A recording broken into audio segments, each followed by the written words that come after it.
Xung đột ở Đông Âu tăng nhiệt. Nga tuyên bố tiêu diệt hơn 70 kẻ phá hoại Ukraine tấn công Belgorod. Đồng thời thông báo các hoạt động chống khủng bố tại khu vực này của Nga đã được dỡ bỏ. Giữa lúc đó, nhóm vũ trang chống Nga công bố video xâm nhập Belgorod. Tuy nhiên, liệu vụ tấn công ở vùng lãnh thổ phía Tây nước Nga có phải là yếu tố giúp Ukraine thay đổi cuộc chơi? Thực hư về vết nứt trong chính quyền của Tổng thống Putin là như thế nào? Trong khi đó, quan chức Ukraine khẳng định vẫn đang kiểm soát một phần Bakhmut. Tuy nhiên, Thủ tướng Hungary nêu nhận định Kiev thực tế không có cơ hội giành chiến thắng trên chiến trường. Cùng lúc đó, Nhà Trắng nói hạch toán nhằm 3 tỷ đô la Mỹ viện trợ cho Ukraine là tin tốt. Ở diễn biến khác, Thủ tướng Nga ca ngợi mối quan hệ đặc biệt với Trung Quốc, nhưng lại xem AUKUS và Quad là liên minh không thân thiện. Trung Quốc kêu gọi Nhật Bản ngừng thổi phồng các vấn đề liên quan đến Bắc Kinh, cùng nhiều vấn đề nổi cộm khác trên toàn cầu. Tất cả sẽ có trong chương trình ngay sau đây.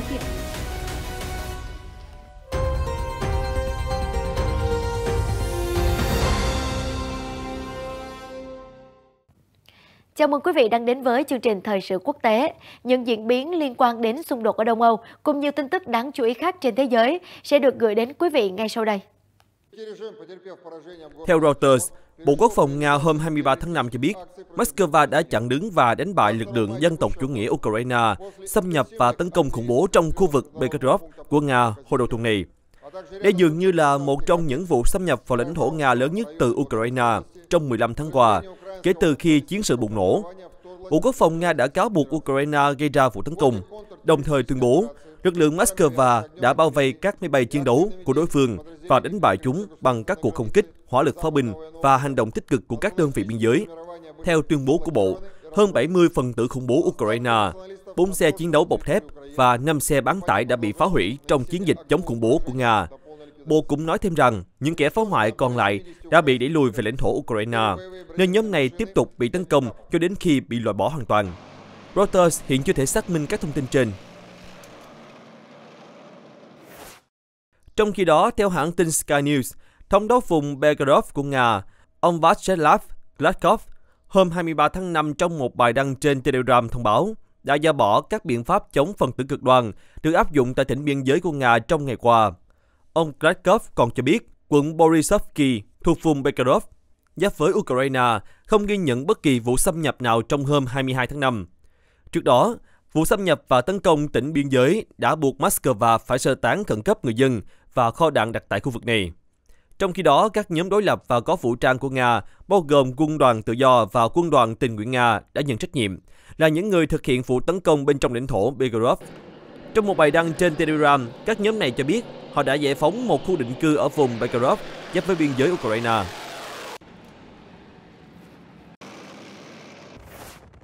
Không dừng lại đó, Quân đoàn Tình nguyện Nga AVC, một nhóm đối lập có vũ trang của Nga hôm 23 tháng 5, còn công bố video cho thấy những người đàn ông cưỡi trên một chiếc xe bọc thép gần cửa khẩu biên giới Kherson của Nga.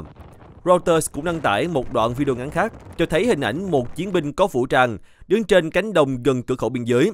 Phía xa là một đám khói đang bốc lên cao. Quân đoàn Tình nguyện Nga là một trong hai nhóm đã nhận trách nhiệm về một cuộc xâm nhập xuyên biên giới từ Ukraine vào vùng Belgorod của Nga. Reuters đã xác nhận vị trí của các video là trạm biên giới Kherson, các tòa nhà và cách bố trí đường đi trong video và hình ảnh những người ngồi trên một chiếc xe bọc thép, khớp với hình ảnh vệ tinh của khu vực. Quân đoàn Tình nguyện Nga cũng đã nhận trách nhiệm về một cuộc xâm nhập hồi tháng 3 năm nay. Đây là nhóm đối lập có trụ sở tại Ukraine, được thành lập vào tháng 8 năm ngoái bởi người theo chủ nghĩa dân tộc Nga Denis Kapustin. Vào ngày 17 tháng 5, nhóm này cho biết đang gia nhập lực lượng với một nhóm khác mang tên Quân đoàn Tự do Nga. Moscow trước đó từng cho rằng chiến dịch quân sự đặc biệt tại Ukraine bắt đầu hồi cuối tháng 2 năm ngoái là một phản ứng trước mối đe dọa an ninh từ Kiev và cáo buộc những kẻ tấn công là những kẻ phá hoại Ukraine, bất chấp bác bỏ của Kiev. Giữa lúc đó, hãng tin Reuters hôm 23 tháng 5 dẫn lời một nhà khoa học chính trị cho rằng giao tranh ở khu vực Belgorod phía tây của Nga và cuộc tấn công xuyên biên giới được cho là từ phía Ukraine là một hoạt động định hình chứ không phải là một yếu tố thay đổi cuộc chơi. Theo đó, nhà khoa học chính trị Mark Galeotti, người đứng đầu công ty tư vấn tình báo Mayak có trụ sở tại London và là tác giả của một số cuốn sách viết về lực lượng vũ trang Nga, cho biết đây là cái mà theo thuật ngữ quân sự sẽ được gọi là hoạt động định hình nhằm chuẩn bị cho cuộc phản công tiềm tàng của Ukraine. Ông Galeotti cho rằng các lực lượng tình nguyện Nga mang nhiều quan điểm chính trị khác nhau và được kiểm soát bởi tình báo quân đội Ukraine. Có những người theo chủ nghĩa tự do và phi chính phủ, cũng có những người theo chủ nghĩa phát xít mới. Và theo những cách riêng, tất cả họ đều có lý do muốn chứng kiến chế độ Nga hiện tại sụp đổ. Ông nói thêm. Trước đó, phát ngôn viên của cơ quan tình báo quân đội Ukraine hôm 22 tháng 5 cho biết, các cuộc tấn công ở Belgorod chỉ liên quan đến công dân Nga và họ đang thiết lập một khu vực an ninh để bảo vệ thường dân Ukraine. Ông không xác nhận hay phủ nhận việc các lực lượng hoạt động ở khu vực này có phải là một đơn vị Ukraine hay không. Cơ quan tình báo Ukraine cũng chưa lên tiếng xác nhận các thông tin nói trên.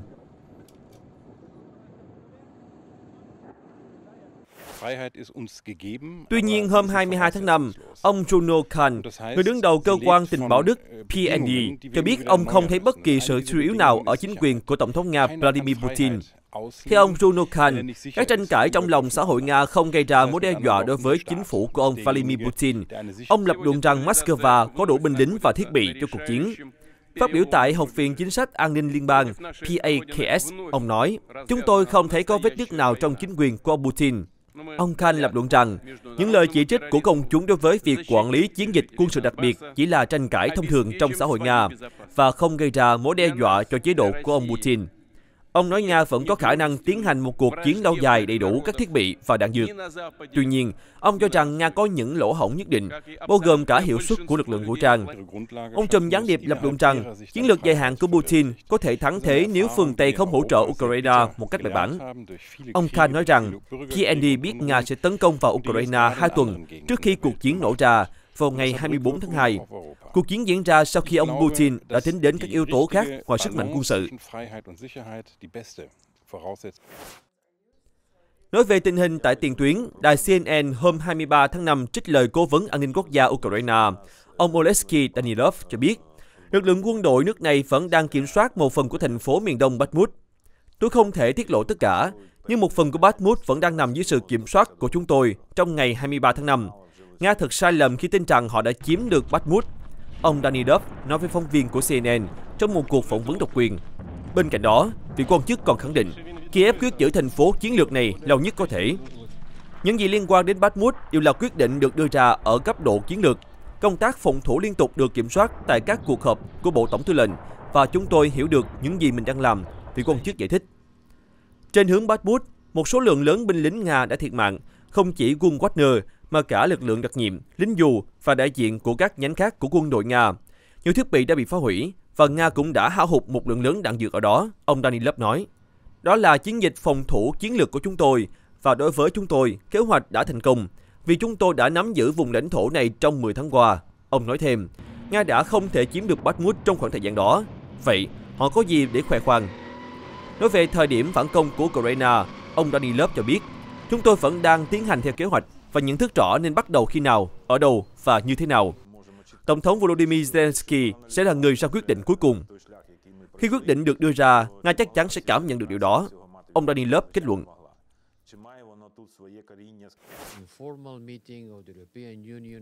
Cùng lúc đó, Sky News đưa tin, người đứng đầu chính sách đối ngoại của Liên minh châu Âu, Josep Borrell cho biết, theo một kế hoạch được các bộ trưởng các nước thành viên nhất trí hồi tháng 3 năm nay, các quốc gia EU đã cung cấp 220.000 quả đạn pháo và 1.300 tên lửa cho Ukraine.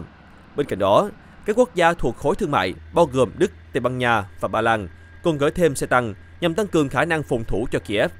Vương quốc Anh cũng đã gửi cho Ukraine nhiều vũ khí và phương tiện hỗ trợ chiến đấu chống lại Nga, bao gồm xe tăng Challenger 2 và tên lửa hành trình tầm xa Storm Shadow. Thông báo được đưa ra sau khi Mỹ hôm 22 tháng 5 cho biết sẽ hỗ trợ các đồng minh cung cấp chiến đấu cơ thế hệ thứ tư hiện đại cho Ukraine, bao gồm cả máy bay chiến đấu F-16 do Mỹ sản xuất.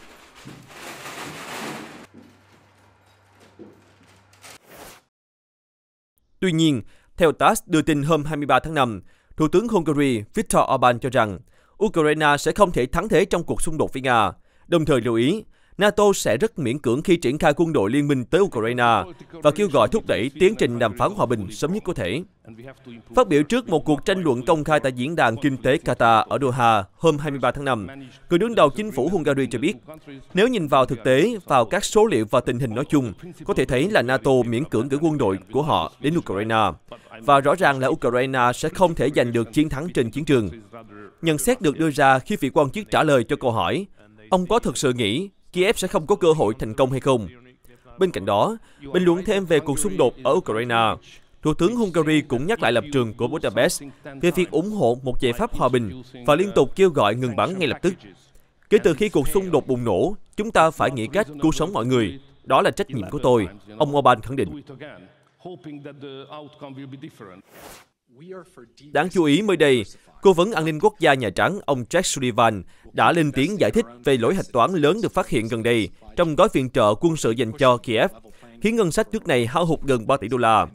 Theo vị quan chức, đây không phải là một thảm họa mà lại là một tin tốt, vì nó đồng nghĩa Washington có thể gửi nhiều vũ khí hơn cho Kiev. Trong một cuộc phỏng vấn với CNN vào hôm 21 tháng 5, ông Sullivan đã lên tiếng giải thích cho sai sót gần đây của Lầu Năm Góc trong việc hạch toán số vũ khí viện trợ cho Ukraine. Vị quan chức cấp cao của Nhà Trắng cho biết, con số 3 tỷ đô la này chỉ đơn giản để kiểm đếm số lượng thiết bị quân sự mà Washington đã cung cấp cho quân đội Kiev.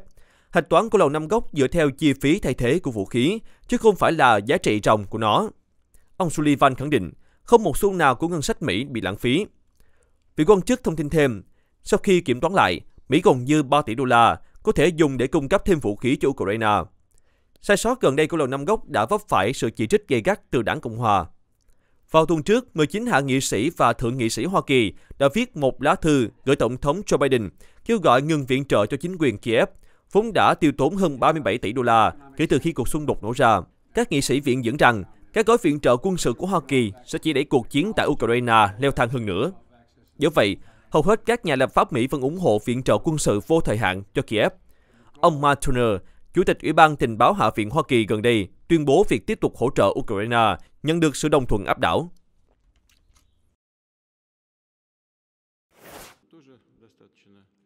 Mặt khác, theo TASS đưa tin, Phó Chủ tịch Hội đồng An ninh Nga, ông Dmitry Medvedev, hôm 23 tháng 5 nói với truyền thông rằng Nga coi một số liên minh, chẳng hạn như AUKUS và Quad, là không thân thiện.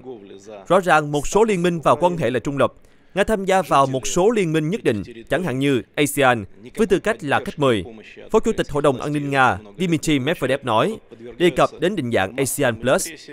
Một số liên minh được hình thành gần như không thân thiện với các quốc gia trong khu vực, đó là Quad, AUKUS và một số liên minh khác.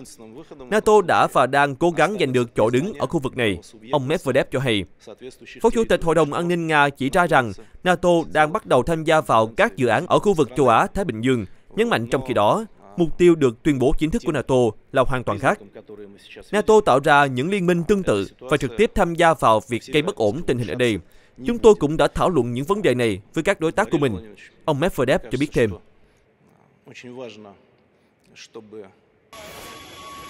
Trong khi đó, Thủ tướng Nga Mikhail Mishustin đang có chuyến thăm 2 ngày tới nền kinh tế lớn thứ hai thế giới là Trung Quốc.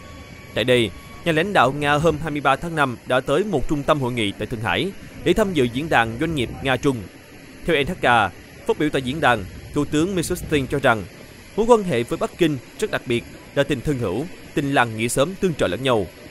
Cũng theo ông Mishustin, việc củng cố quan hệ Nga-Trung sẽ tác động tích cực tới nền kinh tế của hai nước, đồng thời nhận định kim ngạch thương mại song phương năm 2023 sẽ đạt mục tiêu 200 tỷ đô la mà Tổng thống Nga Vladimir Putin và người đồng cấp Trung Quốc Tập Cận Bình đã đề ra. Bình luận về các biện pháp trừng phạt mà các quốc gia phương Tây đã và đang áp đặt lên Moscow, Thủ tướng Mishustin cho rằng đây là ảo mộng của những kẻ thù địch với Nga.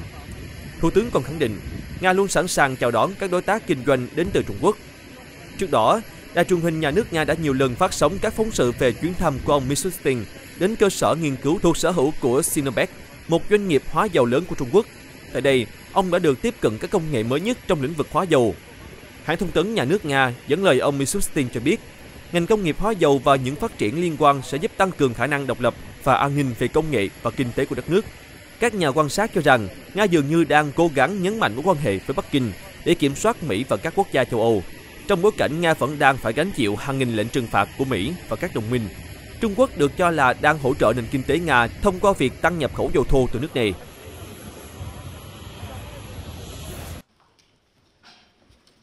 Song song với đó, Bộ Ngoại giao Trung Quốc hôm 23 tháng 5 kêu gọi Nhật Bản nên suy xét về hành động của mình khi thổi phồng các vấn đề liên quan đến Bắc Kinh tại hội nghị thượng đỉnh G7 ở Hiroshima và ngừng đổ lỗi cho Trung Quốc. Theo Reuters, phát ngôn viên Bộ Ngoại giao Trung Quốc bà Mao Ninh cho biết, Thứ trưởng Ngoại giao Trung Quốc Tô Phệ Đông hôm 21 tháng 5 đã triệu tập đại sứ Nhật Bản tại Trung Quốc Hideo Tarumi và trình bày trước hội nghị thượng đỉnh G7 ở Hiroshima về việc thổi phồng các vấn đề liên quan đến Trung Quốc. Về vấn đề quốc phòng của Nhật Bản, Trung Quốc đã bác bỏ ngay tại chỗ và chỉ ra rằng chính Hoa Kỳ và Nhật Bản đã đi đầu trong việc coi Trung Quốc là thách thức chiến lược lớn nhất. Họ đã chỉ tay vào Trung Quốc, can thiệp vào công việc nội bộ của Trung Quốc. Bà Mao nhận xét tại một cuộc họp báo thường kỳ về giao lưu nhân dân và giao lưu văn hóa giữa Trung Quốc và Nhật Bản. Tôi muốn nhấn mạnh rằng Trung Quốc ủng hộ giao lưu hữu nghị trên nhiều lĩnh vực giữa hai nước. Và đây là lập trường nhất quán của chúng tôi. Điều quan trọng là hai bên nên đối xử với nhau bằng sự chân thành, tin tưởng và tín nhiệm, cùng nhau tạo ra bầu không khí có lợi cho việc cải thiện và phát triển quan hệ song phương. Phía Nhật Bản nên nghiêm túc kiểm điểm những sai lầm của mình và sửa chữa chúng, thay vì hơn là đổ lỗi cho Trung Quốc, nữ phát ngôn viên nói thêm.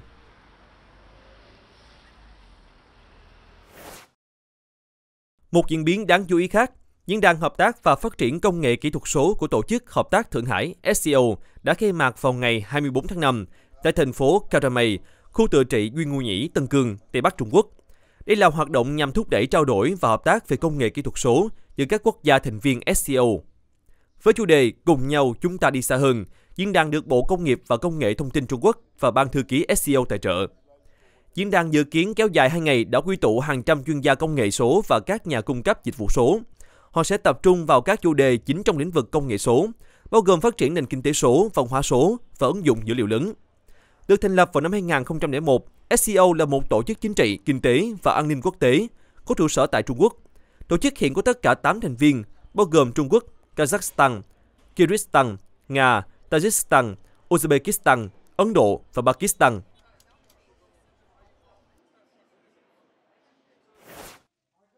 Trong vòng đầu tiên cuộc bầu cử tổng thống Thổ Nhĩ Kỳ hôm 14 tháng 5, ông Sinan Ogan về thứ ba nhận được 5,2% phiếu và bị loại khỏi đường đua. Tuy vậy, truyền thông gọi ông là nhà tạo vua khi sự ủng hộ của ông có thể quyết định chiến thắng nghiêng về ai giữa hai ứng viên hàng đầu có chênh lệch phần trăm xích sao.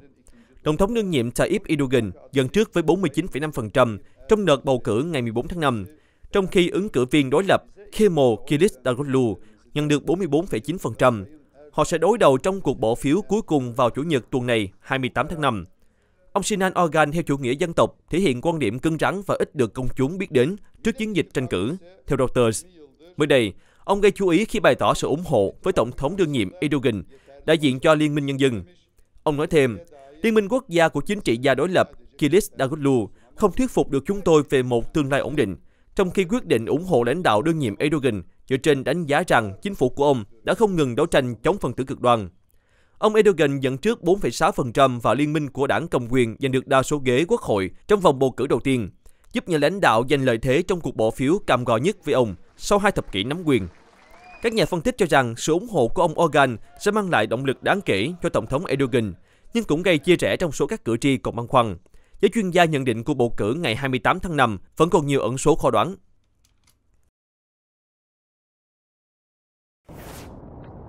Một số thông tin xã hội, ban tổ chức giải đua thuyền máy chạy hoàn toàn bằng điện có tên E1 vào tháng 5 này nói với Reuters, họ đã hoàn thành thử nghiệm các con thuyền ở miền Bắc nước Ý với các cánh ngầm được thiết kế lại và chức năng tăng tốc được cải thiện để đảm bảo khả năng vượt. Giải đua E1 là cuộc thi vô địch đầu tiên sử dụng thuyền bằng điện, được công khai bởi Liên đoàn đua thuyền máy quốc tế QEM. Nó được tổ chức để nâng cao nhận thức về sử dụng phương tiện thân thiện với môi trường. Những chiếc thuyền này gọi là Racebird, có một chỗ ngồi, được cung cấp năng lượng bởi pin 150 kW và có thể đạt tốc độ 50 hải lý mỗi giờ, tương đương 92 km/h. Nó rất mạnh mẽ, bạn thực sự phải cẩn thận trong việc kiểm soát thuyền vì công nghệ cho phép phương tiện tăng tốc rất nhanh, chỉ trong khoảng 20 giây.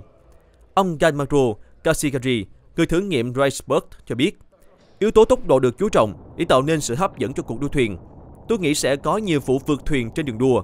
Ông Kashigari nói, mỗi chiếc Racebird dùng cho cuộc đua thuyền đều giống hệt nhau, dài 7 m, rộng 2 m và cao nửa mét.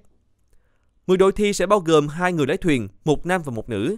Ngôi sao tennis Rafa Nadal và tay đua công thức 1 cho Red Bull Racing, Sergio Perez sẽ tham gia tranh tài cùng với các đối thủ khác chưa được công bố. Giải E1 đồng sáng lập bởi doanh nhân người Tây Ban Nha Alejandro Agat, cùng kỹ sư từng làm việc cho Ferrari và Red Bull, ông Jordi Basso. Quá trình đấu thầu để tìm ra 8 thành phố đăng cai cho 3 mùa đầu tiên của giải E1 sẽ sớm bắt đầu, theo Reuters. Một video trên mạng xã hội cho thấy núi lửa Popocatépetl của Mexico đang phun ra những đám mây tro bụi khổng lồ lên bầu trời. Các thị trấn xung quanh bị ô nhiễm nghiêm trọng.